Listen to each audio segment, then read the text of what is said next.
ఈ దేశంలో పరీక్షలు కూడా సరిగ్గా నిర్వహించలేని ప్రభుత్వాలు ఉన్న చోట మీరు ఆలోచించాలి. మీ తోటి పిల్లలు ఎందుకు చనిపోతున్నారు?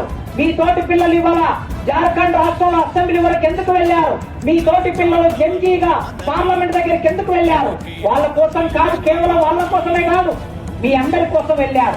ఇవాళ ఇక్కడ జరుగుతున్న పోరాటం, జోగు రామన్న గారు ఎమ్మెల్యేగా పనిచేశారు, మంత్రిగా పనిచేశారు.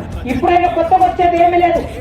అదే విధంగా మల్లేశ్వరైనా, వేదిక మీద ఉన్న వాళ్ళైనా ఇప్పుడు ఈ పోరాటం వలన ఏమొస్తుందంటే రేపు మీకు పరిశ్రమ వస్తుంది. ఇక్కడికి పరిశ్రమ వస్తే ఆ పరిశ్రమలో 6,000 ఉద్యోగాలు వస్తాయి. ఈ 6,000 ఉద్యోగాల్లో జోగు రామన్న ఉద్యోగం తీసుకునే అవకాశం లేదు, మల్లేశ్వర ఉద్యోగం తీసుకునే అవకాశం లేదు, శ్రీనివాసు ఉద్యోగం తీసుకునే అవకాశం లేదు. ఈ ఉద్యోగం 6,000 ఉద్యోగాలు వస్తాయి. ఎవరికి వస్తాయి? ఇక్కడ చదువుకుంటున్న మీకే రేపు 6,000 ఉద్యోగాలు వస్తాయి. అందుకోసమే ఈ పోరాటం మీకోసమని అర్థం చేసుకోండి.